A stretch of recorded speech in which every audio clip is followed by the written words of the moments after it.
इस्रायलवरती हमासनी हल्ला केला, त्याला साधारण 2 दिवस उलटून गेलेले आहेत आणि तिथली परिस्थिती आहे ती अजूनही निवळताना दिसत नाही. हा इतका भीषण हल्ला होता, की त्याचे जे पडसाद आहेत ते अजूनही केवळ इस्रायलमध्ये नाही तर जगभरच्या प्रत्येक देशामध्ये उमटताना दिसतायत. आणि म्हणून आज एक संयुक्त चर्चा घ्यावी असं मला वाटलं. माझ्या सोबत आहेत श्री चंद्रशेखर नेने आणि श्री अनय जोगळेकर. दोघांनीही स्वतंत्रपणे आपले आपले व्हिडिओ या विषयावरती केलेलेच आहेत. परंतु एका संयुक्त चर्चेचा आपल्याला अतिशय उपयोग होईल असं वाटलं आणि म्हणून दोघांचं स्वागत करते. नमस्कार. नमस्कार. धन्यवाद. नमस्कार. चर्चेला आज सुरुवात करू आपण. अनयजींना विचारते की अनयजी तुमच्याकडे काय नवी बातमी आहे? पहिली गोष्ट म्हणजे हा इस्रायल जे करते ते दहशतवादी हल्ल्याविरुद्ध कारवाई नाहीये. इस्रायलने हे स्पष्ट केलेलं आहे की हे युद्ध आहे. म्हणजे आणि हे युद्धासारखं लढलं जाणार आहे, ही दहशतवादाचा लढाई नाहीये. दुसरा मुद्दा आहे की आतापर्यंत जर आढावा घेतला तर इस्रायलचे 700हून जास्त लोक मारले गेलेले आहेत आणि हा आकडा कदाचित वाढून 800 ते 1000च्या मध्ये जाईल असा अंदाज आहे, कारण अनेक जण जखमी आहेत. त्याच्यामध्ये साधारणतः 73 सैनिक आहेत.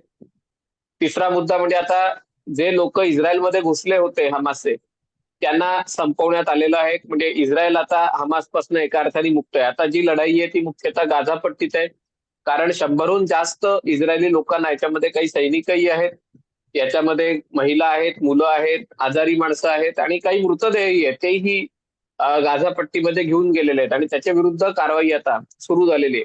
आणि ही कारवाई करायची तर इस्रायलनी स्पष्ट केलेलं आहे, इस्रायलच्या संरक्षण मंत्र्यांनीच म्हटलेलं आहे की अशा प्रकारचा हल्ला करणारे माणसं असू शकत नाही, ती जनावर आहेत आणि त्यामुळे त्यांच्या विरुद्ध कारवाई करताना कोणतीही दयामाया न दाखवता निष्ठुरपणे कारवाई इस्रायल करत आहे. आणि आज संध्याकाळी अशी बातमी होती की याच्यामध्ये इस्रायलनी गाझा पट्टीचं वीज, पाणी, इंधन पुरवठा, अन्न पुरवठा सगळं तोडलेलं आहे आणि त्याच्यावर दबाव टाकण्याचा प्रयत्न आहे की तुम्ही नागरी वस्तीच्या मध्यभागी कुठेतरी तळघरामध्ये या इस्रायल लोकांना लपवणार असाल, त्यांचे हाल करणार असाल, तर आम्ही तुम्हाला जेवायला घालणार नाही, आम्ही तुम्हाला वीज पुरवठा करणार नाही, तुम्हाला यांना पहिले सोडून द्यावं लागेल, मग आपली काहीतरी चर्चा होऊ शकेल. आणि इस्रायलच्या या कृतीला एका प्रकारे आंतरराष्ट्रीय समाजाची एक मान्यता आहे. अमेरिकेने विमानवाहू नौका भूमध्य समुद्रात आणलेली आहे. इस्रायलला शस्त्रास्त्र पुरवठा अमेरिकेने आर्थिक मदत सुरू केलेली आहे.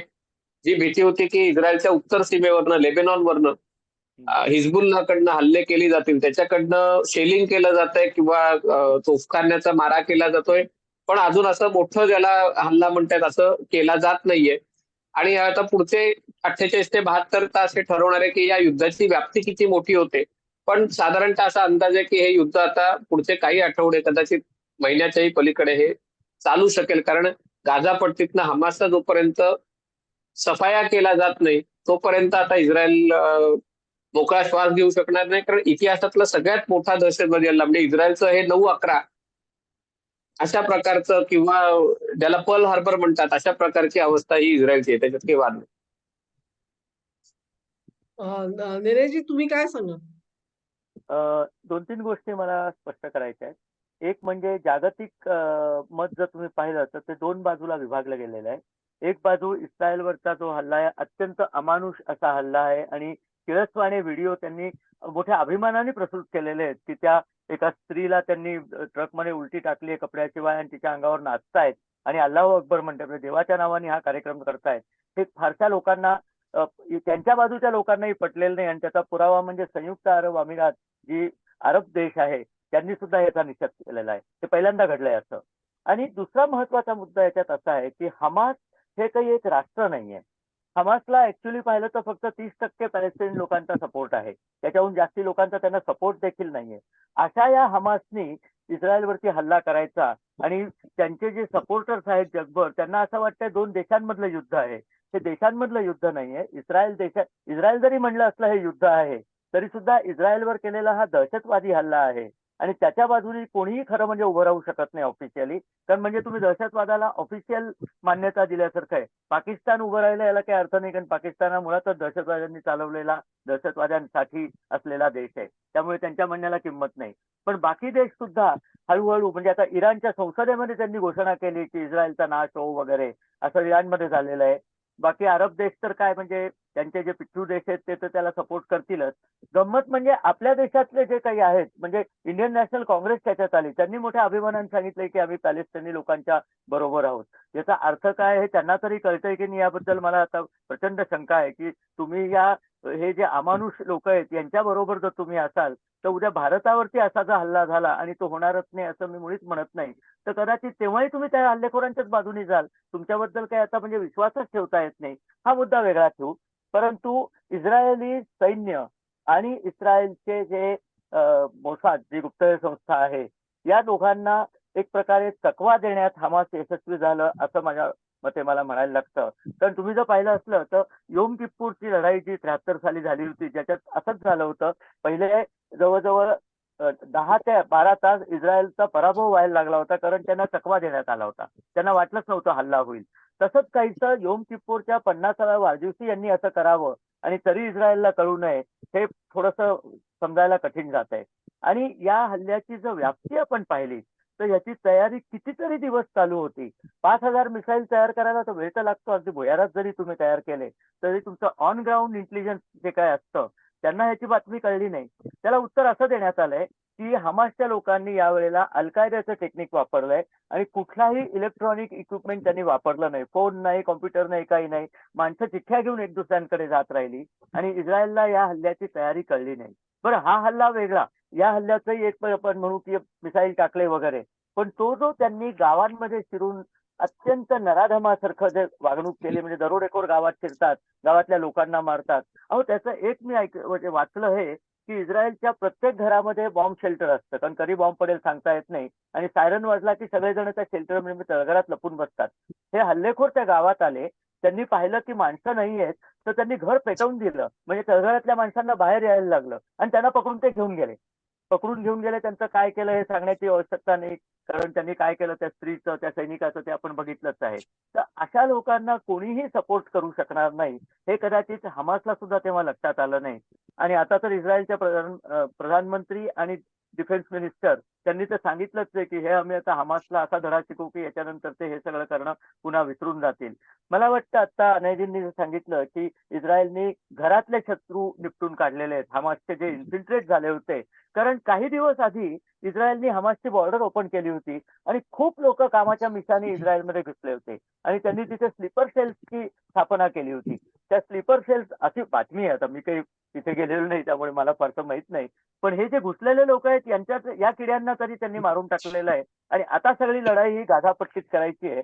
उत्तर सीमा बऱ्यापैकी सुरक्षित केली, कारण जवळजवळ 2 लाख सैन्य उत्तर सीमेवरती नेल्या अशा बातम्या आहेत. त्यामुळे तिकडनं काही होईल असं वाटत नाहीये.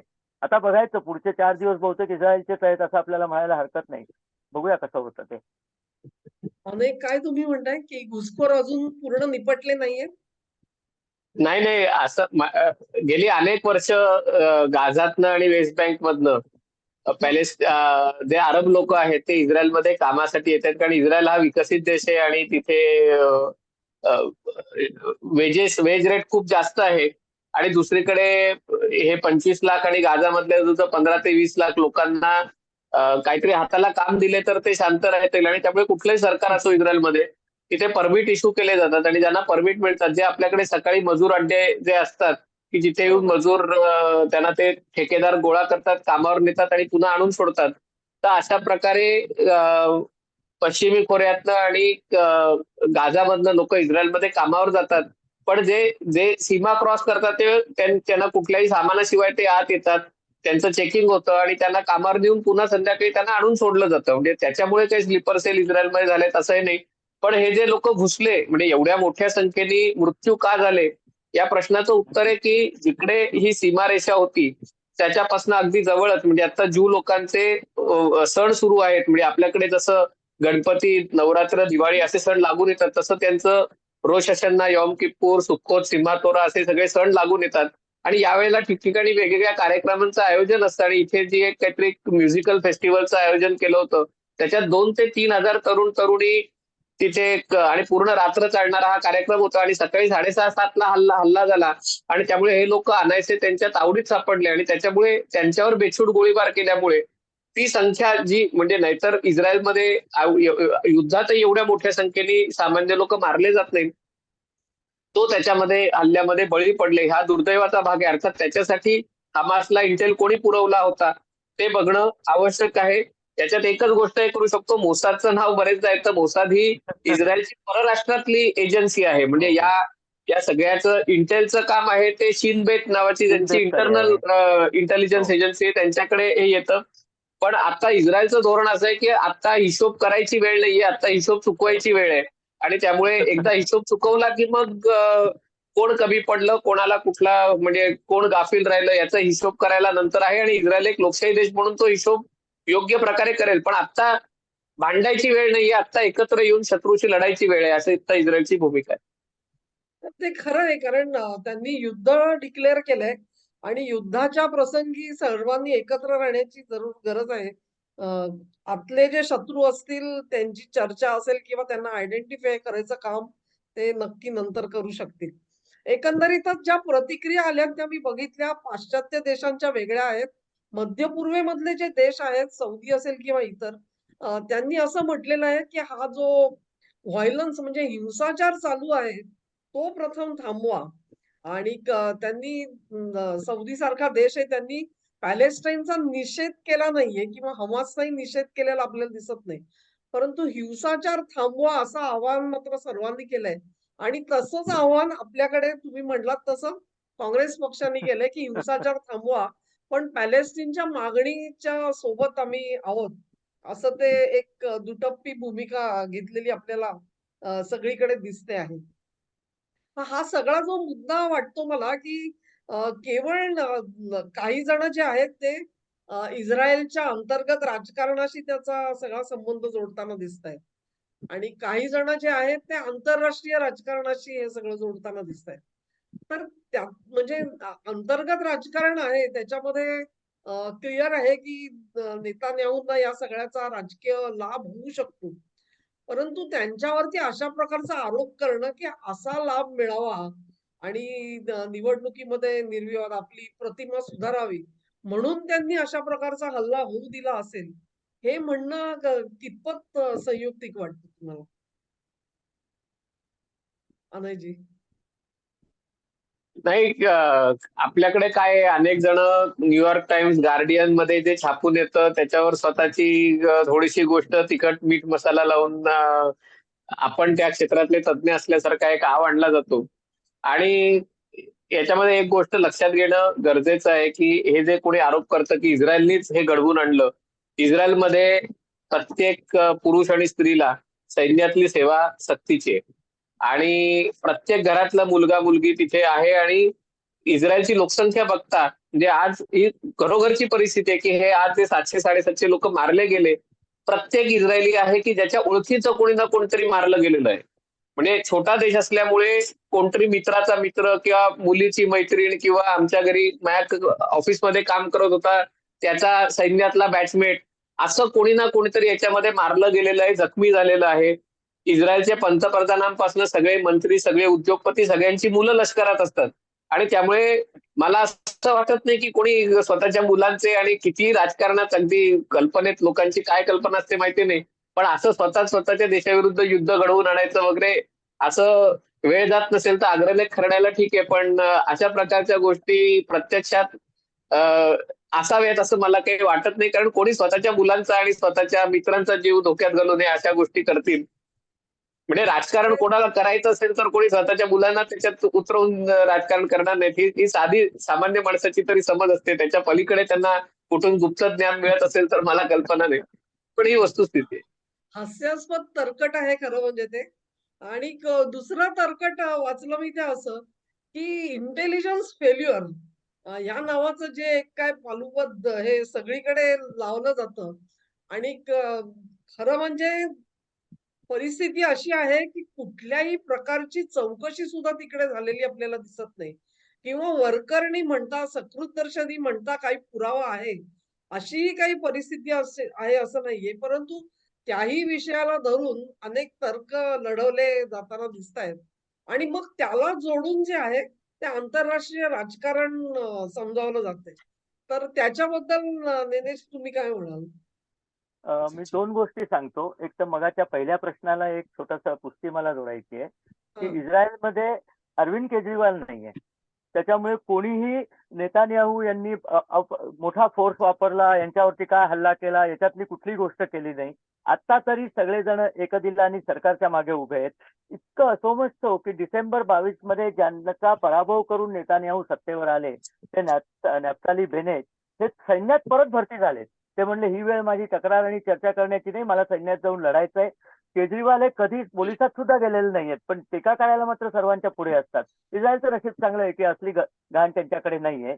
आता आंतरराष्ट्रीय गोष्टीमध्ये विचार केला तर एक नेहमी प्रश्न विचारला जातो की कुठलीही घटना घडली तर त्यात फायदा कोणाचा झाला हे जर आपण बघितलं, फॉलो द मनी असं जे म्हणतात, तर एक G20च्या सांगता समारोहात आपण जो India middle east Europe corridor तयार केला, म्हणजे कॉरिडॉरची प्रोजेक्शन केली, त्याच्यात सौदी अरेबिया आणि इस्रायलचा दोस्ती, आणि नुसती दोस्ती नाही तर इस्रायलच्या हैफा बंदरापर्यंत सौदी अरेबियाची रेल्वे न्यायची, ती बांधायची भारताने, पैसे सौदी अरेबिया आणि अमेरिकेने द्यायचे, असा एक सुंदर प्लॅन आखला होता. आता त्या प्लॅनमध्ये ज्यांचं ज्यांचं पित्त खवळलं त्याचं पहिलं म्हणजे चीन, कारण चीनच्या BRIच्या याच्यात पूर्णच गाठा गुंडाळायला लागणार आहे. दुसरं तुर्कस्तान, कारण तुर्कस्तान याच्यातनं पूर्णपणे वेगळा पडलेला आहे. युरोपची आशियाला व्यापार करताना पूर्वी तुर्कस्तानातनंच जायला लागायचं, तो तुर्कस्तान बाजूला पडलेला आहे. तिसरा इजिप्त, कारण सुएझ कालव्याचं रेव्हेन्यू त्यांचा कमी होणार आहे, कारण या कॉरिडॉरमुळे हे तिघजण संतापलेले आहेत. त्यांना एक माहिती होतं या सगळ्या कॉरिडॉर मधला सगळ्यात कच्चा दुवा जो आहे तो सौदी अरेबिया आणि इस्रायलची मैत्री हा आहे. तर त्याच्यात जर बिब्बा घालायचा असला तर हमासला उकसवायचं. आणि हमास हे काय आहे? हमासला आता मला माझ्या व्हिडिओवरती असंख्य प्रश्न आले, त्यात पहिला प्रश्न होता की हमासला पैसे कोण देतं? तर हमासला पैसे 3 ठिकाणून मिळतात. एक म्हणजे कतारकडनं पैसे मिळतात, दुसरं चीनकडनं पैसे मिळतात आणि इराणकडनं शस्त्रास्त्र आणि दारुगोळा मिळतात. हे तिघं जण तुम्ही जर पाहिले तर हे सौदी अरेबियाचे कट्टर विरोधी आहेत. आणि सौदी अरेबिया इस्लामी देशामध्ये एकमात्र नेता एका काळी होता, त्याच्या स्थानाला धक्का पोचवायला हे सगळे एकवटलेले आहेत. तर इस्रायल आणि सौदी अरेबियाच्या मैत्री होऊच द्यायची नाही. हा कॉरिडॉर आपणहूनच बंद पडेल आणि मग आपलं पूर्वीचं जे चाललंय ते चालू राहील. त्याच्यात हमासची माणसं मेली तरी काही हरकत नाही, त्यांच्याबद्दल कोणाला तशी काही कणव वगैरे नसते. आणि हमासचा प्रॉब्लेम असा झाला होता, गेले 4-5 वर्ष त्यांच्याकडनं काहीच स्पेक्टॅक्युलर न घडल्यामुळे हमास सुद्धा काहीतरी शिवशिवत असणार त्यांचे हात. परंतु एक लक्षात घ्या, मी मगाशी थोडं सांगितलं की 5,000 मिसाईल जेव्हा करायचे असतात आणि त्याही इस्रायलला न कळू देता करायच्या असतात, त्यावेळेला तुम्हाला खूप जास्ती प्लॅनिंग करायला लागतं, नुसते पैसे पुरत नाहीत. आणि ज्या पद्धतीने या मिसाईल्सनी इस्रायलच्या आयर्न डोमला सुद्धा थोड्याफार प्रमाणात चकवलंय, संख्याच्या आधिक्यामुळे चकवलं असेल तेही शक्य आहे, परंतु त्या पद्धतीने यांच्या मागे कोणीतरी जास्ती तज्ञ डोकं, हे हमासचं डोकं असणं शक्य नाही, कारण एकूण त्यांच्या डोक्याच्या पातळीबद्दल फारशी कौतुकं कुठे ऐकलेली नाहीयेत. तर कोण त्यांना मदत करतंय हे सुद्धा आता शोधून काढायची वेळ आलेली आहे. कारण कोणाला तरी तिथे भडका झालेला पाहिजे. तिथे भडका झाला की तेलाचे भाव वाढतात, म्हणजे बाकी सगळे देश मग थांबा थांबा म्हणत येतात. आणि शेवटचं मला या सेक्शन मध्ये सांगायचे ते हे की पाश्चात्य मीडिया आणि सगळ्या मीडियाने जी हाकाटी सुरू केली आहे, काँग्रेसने सुद्धा, शांतता शांतता, ती म्हणजे इस्रायलची माणसं मेली ती माणसं नव्हेत. आता गाझामध्ये जी माणसं मरतात ती मात्र माणसं आहेत, ह्युमॅनिटी आहे. त्यांच्यावरती उलटल्यावरती थांबा थांबा म्हणण्यासारखं आहे. आता थांबायची काय गरज आहे? जरा थंड होऊ देत ना, त्यानंतर थांबायला हरकत नाही, असं मला वाटतं. नाही, मला असं वाटत होतं, की एक म्हणजे गेले काही म्हणजे बायडेन हे सत्तेवर आल्यापासून हं, हं. अमेरिकेने स्वतःला मध्य पूर्वेपासून थोडंसं अलिप्त केलेलं होतं. हो, आणि बरोबर. त्याचं कारण असं होतं, की त्यांना इंडो पॅसिफिक जो प्रदेश आहे त्याच्यामध्ये त्यांना आपलं लक्ष केंद्रित करायचं होतं. आणि ही जी परिस्थिती आहे त्याच्यामध्ये युक्रेनचं युद्ध त्यांनी सुरू केलं. आता अशी अवस्था आलेली आहे, की इस्रायलवरती हल्ला झाल्यामुळे अमेरिकेला पुन्हा एकदा आपलं लक्ष हे मध्य पूर्वेवरती आणावं लागलेलं आहे. म्हणजे त्यांचा तो जो एफर्ट चाललेला होता इंडो पॅसिफिककडे जायचा, हं, हं. तिथे त्यांना जाऊच द्यायचं नाही.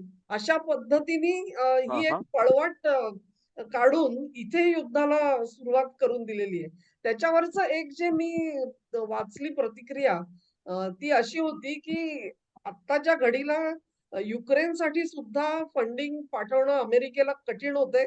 त्यांची स्वतःचीच हो. आर्थिक व्यवस्था अतिशय कठीण आहे. आणि मग जी काही मदत त्यांनी समजा इयरमार्क केलेली असेल, त्याच्यामध्ये आता 2 वाटे करायला लागणार आहेत. त्यातला एक वाटा इस्रायलला आणि एक वाटा युक्रेनला.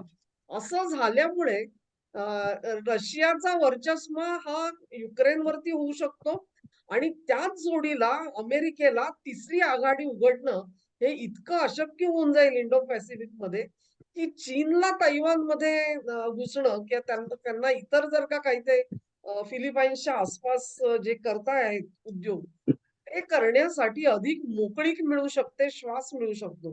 तेव्हा एक प्रकारे मला असं वाटतं, की हे पाश्चात्य देश किंवा नेटो देश सगळे आहेत, त्यांची एक प्रचंड कोंडी झालेली आहे.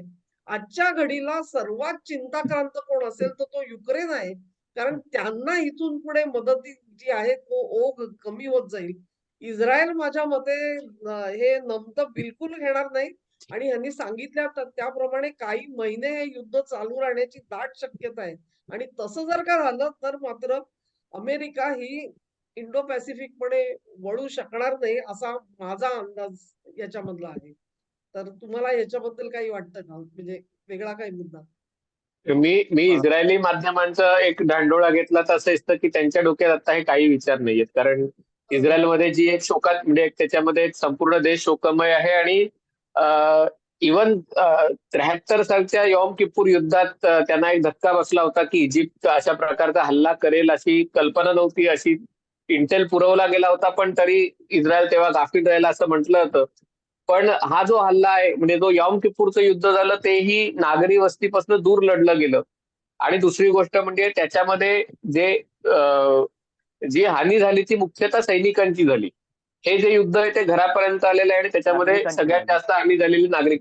आणि त्यामुळे आता इस्रायलच्या लोकांसाठी आत्ता आपल्याला गाझावर कशा प्रकारे नियंत्रण आणता येईल आणि हा हल्ला कसा थांबवता येईल, हा सगळ्यात महत्वाचा प्रश्न आहे. मग ते चीन आहे का, रशिया आहे का, अमेरिका आहे, युक्रेन आहे, म्हणजे बाकीच्या देशांच्या माध्यमात या सगळ्या थेरीज चर्चेला जात आहेत. पण इस्रायलच्या लोकांसाठी आता त्यांच्यासाठी हा युद्धाचा प्रसंग आहे आणि हे युद्ध लढणं आणि जिंकणं हे त्यांच्यासाठी सगळ्यात महत्वाची गोष्ट आहे. मला असं वाटतं की म्हणजे या प्रत्येक थेअरीमध्ये काहीतरी मुद्दे आहेत की जे म्हणजे तार्किक मुद्दे आहेत आणि पटण्यासारखे आहेत. पण तरी मला असं वाटतं की आपण कारण जे मध्य पूर्वेत ज्या गोष्टी घडतात त्याच्याकडे बघता आपण अधिक थोड्या संयमाने या गोष्टींकडे बघितलं. कारण ही जी आभासी शांतता आणि युद्ध हे तिथे सातत्याने या गोष्टी होत असतात. इस्रायल जेव्हा गाझामधनं बाहेर पडला म्हणजे ती एकतर्फी माघार होती, ती त्यांनी काही बरोबर. हमासशी किंवा कोणाशी करार करून बाहेर पडला नव्हता. त्याच्या मागे भूमिका होती की इस्रायलचा त्या भूमीवर काही दावा नव्हता, म्हणजे ती काही ज्यू लोकांची पवित्र भूमी किंवा अशी काही गोष्ट नव्हती. आणि गाझाची वस्ती आहे म्हणजे 10 बाय 37 मैल आणि 10 मैल एवढ्या भागामध्ये 20 एक लाख लोक राहत असतील तर तिथे कुठल्याही सैन्याला तिकडे तळ ठोकणं खूप अवघड असतं. कारण तुम्हाला घरांमधनं, गच्चीमधनं, कुठून गल्ली बोळातनं सामना करावा लागेल. आणि म्हणून इस्रायलने विचार केला की हमासशी करार करण्यापेक्षा आपण मागे आलो तर आपल्याला त्याच्यातनं एका प्रकारचं जे नुकसान सोसावं लागतंय ते, आणि हमासचं त्यांनी तिथे सगळ्या गोष्टी बांधल्या होत्या, तिथे काय करायचं ते त्यांना करू दे. पण दुर्दैवाने ते झालं नाही. म्हणजे हमासने रॉकेट सोडली, सुसाईड बॉम्बिंग केलं, मग इस्रायलनी सीमेवर संपूर्ण कुंपण बांधलं, मग हल्ले थांबले, मग त्यांनी रॉकेट हल्ले सुरू केले, मग इस्रायलने आयरन डोम सिस्टीम तयार केली, ती यशस्वी झाली. ते हल्ले म्हणजे रॉकेट हल्ले नाहीतर 3,000 रॉकेट 5,000 रॉकेट सोडल्यावर जर त्या रॉकेटमध्ये 20-25 लोक मरत असतील, हे जे 700 लोक पुन्हा मी सांगतो हे जे लोक मेलेले आहेत ही गोळीबारात मेलेले आहेत, हे रॉकेटमध्ये मेलेली नाहीयेत. आणि तर त्यामुळे इस्रायलला वाटलं नव्हतं की आता आपण त्याच्यावर नियंत्रण आणलंय, पण तरी देखील हमासने एक जो आश्चर्याचा धक्का दिला तो धक्का पुन्हा देऊ नये म्हणजे कुठेतरी एक तंत्रज्ञानावर विसंबल्याने आणि एकदम एवढे शेकडो लोक सीमा पार करून क्रॉस केले. आणि हा खरं तर सगळ्या जगातल्या सर्व लोकशाही देशांसाठी धडा आहे की अशा बरोबर. प्रकारे सीमा पार करून कोणी हल्ला केला तर काय करायचं आणि सामान्य नागरिकांच्या विषयात हल्ला केला तर काय करायचं. पण मला असं वाटतं की आत्ताची परिस्थिती आहे ही आधी या परिस्थितीवर नियंत्रण मिळवणं आणि गाझामधनं आपले नागरिक सोडवणं हे इस्रायलसाठी प्रायोरिटी आहे. आणि बाकीच्या देशांच्या दृष्टीने हा जे युद्ध आहे त्याचा भडका आणखीन उडू नये आणि ते फक्त हमास आणि इस्रायल पुरतं मर्यादित राहावं या दृष्टीने बाकीच्या देशांनी आपली डिप्लोमसी, आपली कूटनीतिक हे वापरली. आत्ताच्या घडीला ते करणं योग्य आहे असं मला वाटतं. खरंय. मला एक सांगायचं आहे की अमेरिका आणि तैवान या भूमिकेमध्ये एक अत्यंत महत्वाचा मुद्दा आहे की तैवान हे जगातल्या सर्वात मोठं सेमीकंडक्टर चिप्स म्हणजे आयसी मॅन्युफॅक्चरचं आगार आहे. अमेरिका काय वाटेल ते झालं तरी तैवान जाऊ देणार नाही. म्हणजे वेळ पडली तर ते इथे इस्रायलला सोडून देतील पण तैवान वाचवायला जातील. आणि चीनलाही मला वाटतं ते माहिती आहे. ते तैवानवरती थोडीशी विमानं गिरट्या घालण्याखेरीज चीन तिथे दुसरं काही करत नाही. त्यामुळे अमेरिका तैवानमधनं तर फोर्सेस परत घेणारच नाही. त्या दृष्टीने त्यांनी जपानला सुद्धा आता आर्म करण्याचे प्रयत्न चालू केलेले आहेत की सगळं आपल्यावरतीच येऊ नये. भारत, जपान, ऑस्ट्रेलिया यांनी पण त्याच्यामध्ये मदत करावी. तेव्हा तिकडे काही फरक पडेल असं वाटत नाही. युक्रेनबद्दल तर मला वाटतं अमेरिकेचा भ्रमनिरास आता झालेलाच आहे. अमेरिका, कॅनडा आणि पोलंड या तिन्ही देशातल्या नागरिकांनी आपापल्या सरकारला सांगितलेलं आहे की युक्रेनचे लाड बास झाले, मरुदे मारायचे असले तर आपण काही आता त्यांना मदत करायची नाही, कारण आपल्या टेबलावरचा पाव कमी होत चाललेला आहे. त्यांना जेव्हा झळ सोसायला लागते युक्रेनमुळे तर ते म्हणतील काय होतं, फरक पडतो, त्यांना काय करायचं ते करू दे. त्यामुळे युक्रेन लढाई कदाचित रशियाच्या बाजूने जाऊ शकेल आणि त्यांनी कोणाचंच नुकसान होणार नाही. म्हणजे कोणाचं म्हणण्यात की युक्रेनचं थोडं नुकसान होईल, बाकी कोणाचं काही नुकसान होईल असं वाटत नाही. तर त्या दृष्टीने या या बाबतीमध्ये अमेरिकेची भूमिका माझ्या मते तैवान काही झालं तरी वाचवण्याची असेल असं मला तरी आता वाटतं. म्हणजे त्यांचे रिसोर्सेस आहेत ते 3 ठिकाणी विभागले जातील आणि त्याच्यावर ताण हा. पडेल बराच. आणि त्याला जोड मिळणार आहे ती अत्यंत वाईट अशा आर्थिक परिस्थितीची. केवळ अमेरिकेत नाही तर चीनमध्ये सुद्धा तीच अवस्था आहे. परंतु तरी सुद्धा अशा प्रकारची संकट ही माणसं ओढवून आणतायत त्याचं मला आश्चर्य वाटतं. भारताने जरी अगदी स्पष्ट भूमिका घेतली असली आणि याचा निषेध केला असला तरी देखील प्रत्यक्षामध्ये भारताकडून मदतीची कदाचित इस्रायलची अपेक्षा सुद्धा नसेल. पण जागतिक व्यासपीठ जी आहेत तिथे मात्र हा आवाज भारताने लावून धरला तर त्याचा इस्रायलला खूप मोठा फायदा जरूर होऊ शकतो असं मला वाटतं. तर बरोबर आहे. एकंदरीतच ह्या सगळ्याचा भारतीय मनावरती जो परिणाम झालेला आहे म्हणजे दूर कुठेतरी तिकडे इस्रायलमध्ये असा हल्ला झालाय. पण अख्खा भारत हा हलून गेलेला आहे, हादरून गेलेला आहे. हो. आणि त्याचं कारण काय असेल? म्हणजे ह्याची इतकी प्रचंड उत्सुकता या घटनेबद्दल आणि नेमकं काय होणार? ही अशी परिस्थिती का निर्माण झाली असेल? मी मला असं वाटतं याच्यावरती हा भारतासाठी हा एक 26/11चा अनुभव भारतीयांनी जसा घेतला होता. या हल्ल्याची फोटो आणि व्हिडिओ जेव्हा प्रसिद्ध व्हायला लागले तेव्हा प्रत्येक भारतीयाच्या आठवणी 26/11च्या आठवणीत आणि मुंबईकरांनी आपण सगळे मुंबईत राहत होता आपण हा सगळा अनुभव ज्या जवळनं घेतला होता. त्यामुळे ती एक सहवेदना व्यक्त होण्याचा भारतीयांचा तो स्वभाव आहे आणि इस्रायलबद्दल भारतीयांच्या मनात विशेष प्रेम आहे. आणि त्यामुळे भारतीय लोक ज्या पद्धतीने व्यक्त झाले, भारतीय टीव्ही चॅनल ज्या पद्धतीने या सगळ्याचं कव्हरेज करतायत, त्याच्यातनं एकीकडे भारताची आंतरराष्ट्रीय स्तरावर वाढत जाणारी प्रतिमा असेल आणि दुसरी गोष्ट पंतप्रधान नरेंद्र मोदींनी जी स्पष्ट भूमिका घेतली असं म्हणजे इंडियन एक्सप्रेसचा लेख आहे, खरं खोटं यांनी सांगता येत नाही. पण इंडियन एक्सप्रेसची हे आहे की भारतीय परराष्ट्र मंत्रालयाने भूमिका घेतलेली नाही अजूनपर्यंत अधिकृतपणे. पण नरेंद्र मोदींनी भूमिका घेतली. म्हणजे त्यांच्यासाठी हे क्रिस्टल क्लिअर होतं की जो दहशतवाद आहे त्याचा निषेध करणं हे कोणत्याही माणसाचं कर्तव्य आहे. म्हणजे ज्याच्यामध्ये जे लहान मुलांना, महिलांना अशी वागणूक देतात, त्यांची हत्या करतात, बलात्कार करतात, पकडून देतात, त्यांना कुठल्याही कारणाखाली त्यांचं समर्थन होऊ शकत नाही. आणि त्यामुळे नरेंद्र मोदी अशा प्रकारची भूमिका घेणारे पहिल्या नेत्यांपैकी, जागतिक नेत्यांपैकी होते आणि त्याच्यामुळे त्यांच्याबद्दलचा जो आदर आहे इस्रायलमध्येही आणि जगभरात इतरही तो वाढलेला आहे. ही गोष्ट त्याच्यातनं अधोरेखित करणं आवश्यक आहे. नेनेजी अ, तुम्ही काय सांगाल? एक महत्वाचा मुद्दा आहे की हे जे आपण व्हिडिओ पाहिले, भयानक व्हिडिओ, त्याच्यावरती काश्मीरच्या सुशील पंडितची प्रतिक्रिया इतकी हेलावून लावणारी होती. ते म्हणले अहो 90 मध्ये आम्ही हे सगळं अनुभवलेलं आहे. त्यामुळे भारतीय लोकांना इस्लामिक दहशतवादात आपल्या बायकापुरांचं काय होतं याचा पुरेपूर अनुभव आहे आणि फाळणीपर्यंत मागे जायला नको. 90 म्हणजे काही फार वर्ष झालेली नाहीयेत. तेव्हा सुद्धा हे झालेलं आहे.